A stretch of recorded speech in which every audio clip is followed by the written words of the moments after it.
Okay, so we're going to talk about lecture 2, the computer concepts, or module 2 for computer concepts, which is the web. So I'm going to do what I did with the last one. There's several different objectives, so I'm just going to do a video per objective. That way you can pick and choose what you want to look at. And I'm going to reiterate this again, that these lectures online here are supplementary, and they don't replace the reading. So I'm not going to cover every single thing that's in the book. I'm going to try to hit a lot of it, and hopefully it'll be helpful. But in order to prepare for the exam, you absolutely need to read the text. In fact, I would recommend reading the text prior to listening to these or watching these, because everything will just make more sense. So the other thing I'll say about this is there are 5 objectives: explain the role of the web in daily life, describe websites and web pages, use e-commerce, explain how information literacy applies to web searches and research, and conduct online research.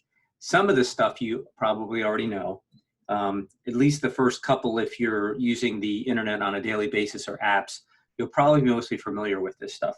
That said, you might not understand all of the specific names and nomenclature associated with it. So you might know it's a website, but you might not know all the pieces of the website. So a lot of this is vocabulary, just kind of learning the right names for things. So I would take a few minutes and just, kind of make sure you understand that. So that's it. So this one will cover the first section, 2.1, and then we'll have separate videos for all the other ones.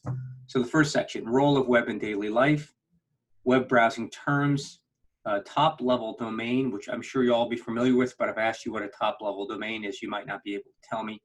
And then just briefly about internet standards. So I'll also point out that, again, as with the previous ones, see the terms on this slide that are in kind of the bluish turquoisey color. Those correspond to ones in the text that are kind of in my text, a purpley color. So most likely that means there'll be some type of question about, a web page or a website or a browser on the test. So you want to make sure, again, as you go through the readings, you spend extra special time looking at this. Okay, so web browsing terms, internet. Everybody knows what the internet is. The internet was actually started a long time ago. There's if you're interested, you can look for some short videos on the web about the history of the internet. Started as a government project, just linking educational and research facilities together. And since then, with the addition of the World Wide Web, which sits on top of the internet, has made, kind of the thing that we see today, where it's used for more than just information, but for communication and for finding things and buying things and social media and things like that. So the internet is just a series of interconnected computers that share information. Okay, so if you have a computer like the computer that you're using right now, that's linked probably through some type of home Wi-Fi system onto the quote unquote internet. And if you ask for a web page, you ask for it, by typing something into your browser, and it will send it through the internet. The internet itself, some of the various servers there will figure out where that particular web page or website is.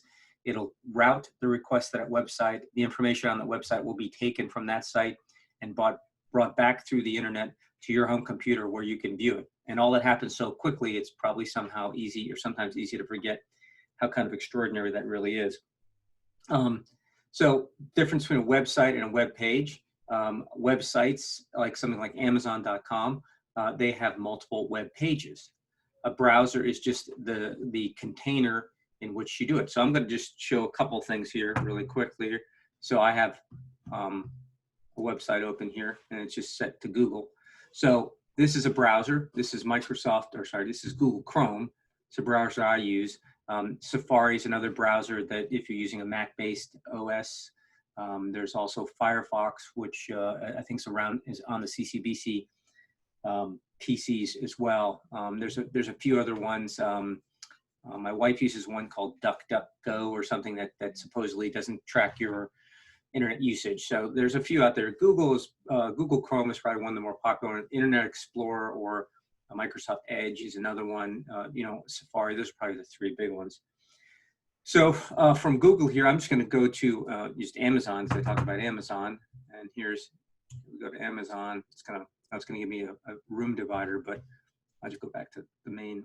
And so this is a website, Amazon.com, and we'll talk about top-level names with .com.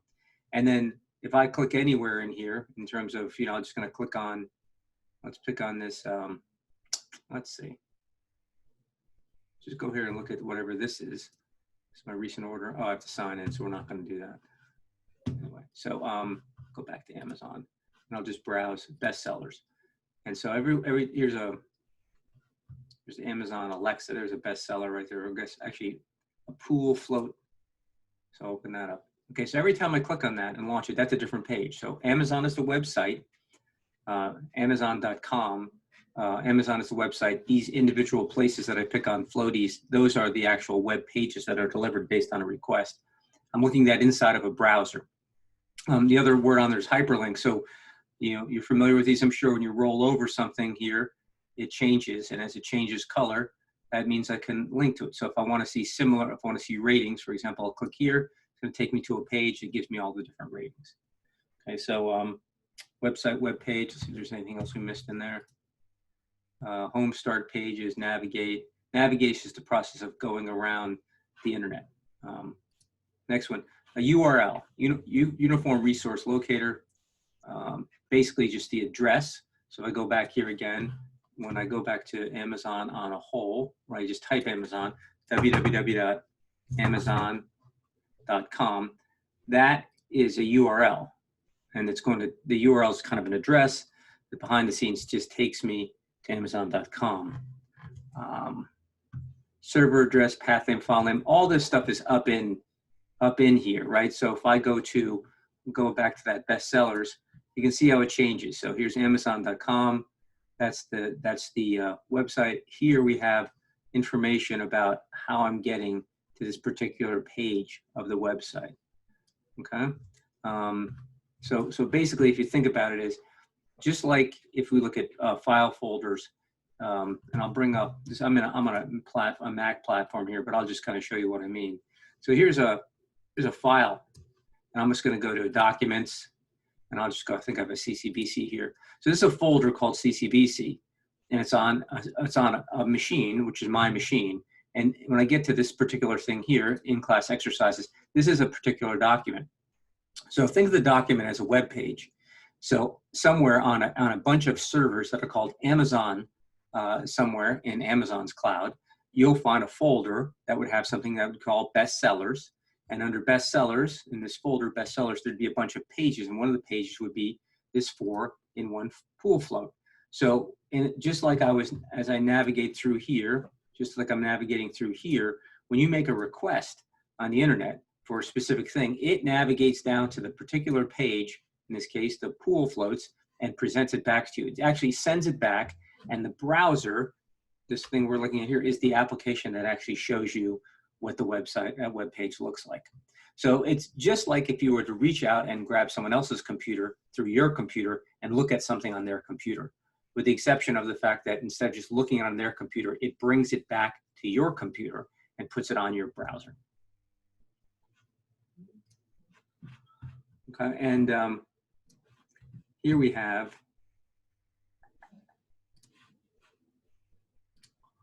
this is just an example of, here's the server address, www.cengage.com.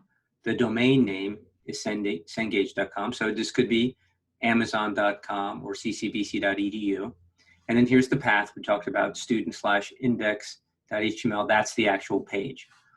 A protocol is just so in this case, it's a hypertext transfer protocol, or HTTP. A protocol is just a way of doing something. So it's just instructions. So there's other different protocols on the web. There's one called HTTPS, which we'll talk about later, that talks about a secure protocol. There's also something called FTP, which is file transfer protocol.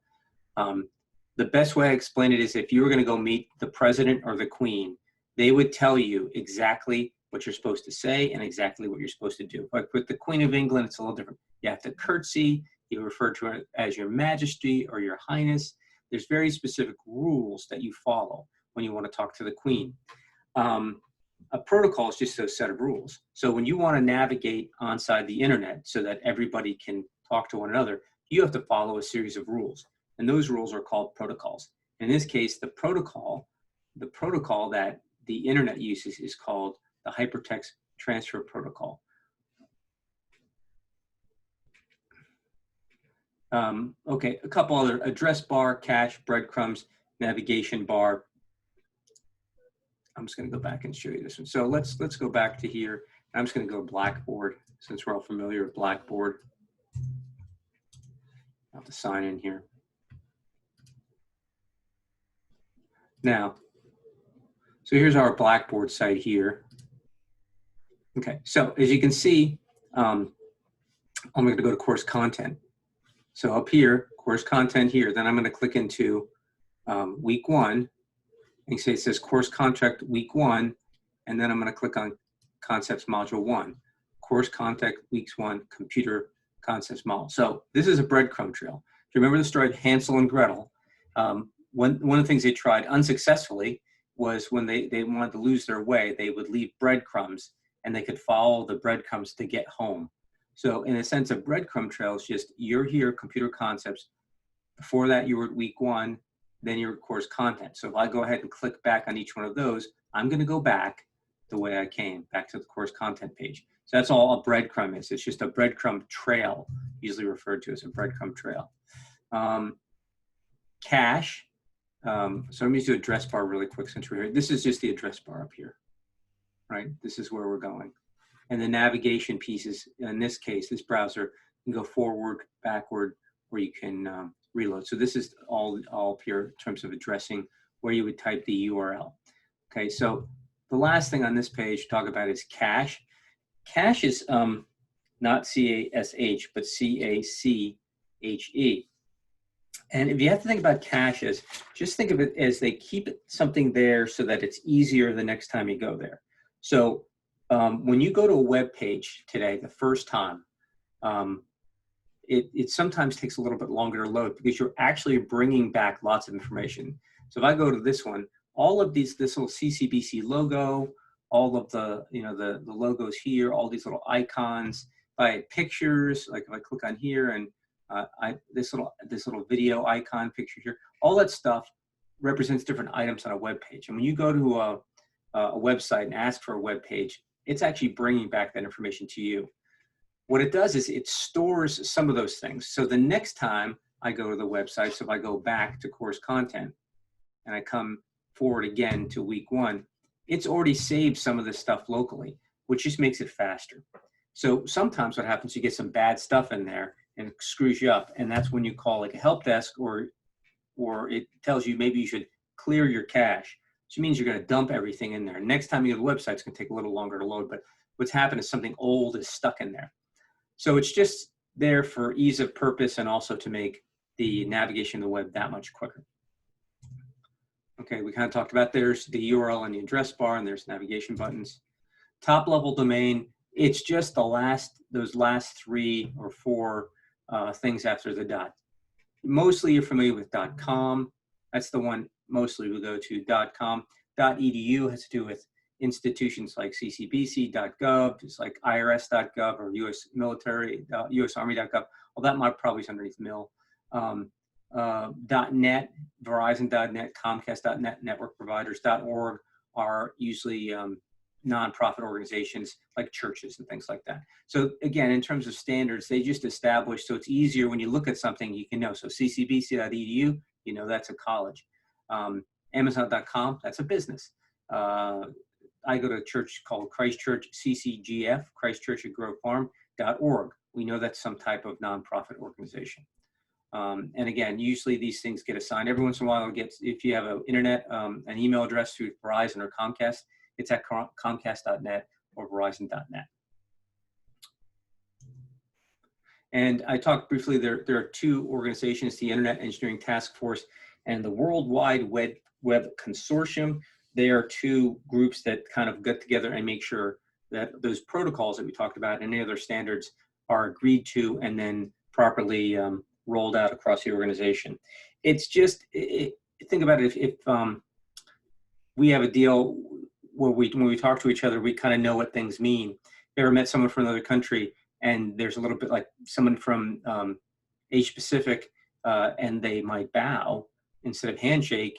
If you haven't agreed on that ahead of time, you put your hand out, they bow, then you bow, they put their hand out, it gets confusing. It's just meant to set up all of those different rules or protocols so that we can communicate with one another. And these are the two groups that are responsible for setting those standards for the rest of the user group. Okay, so that's the end of the first one. I'll be back for the other 4.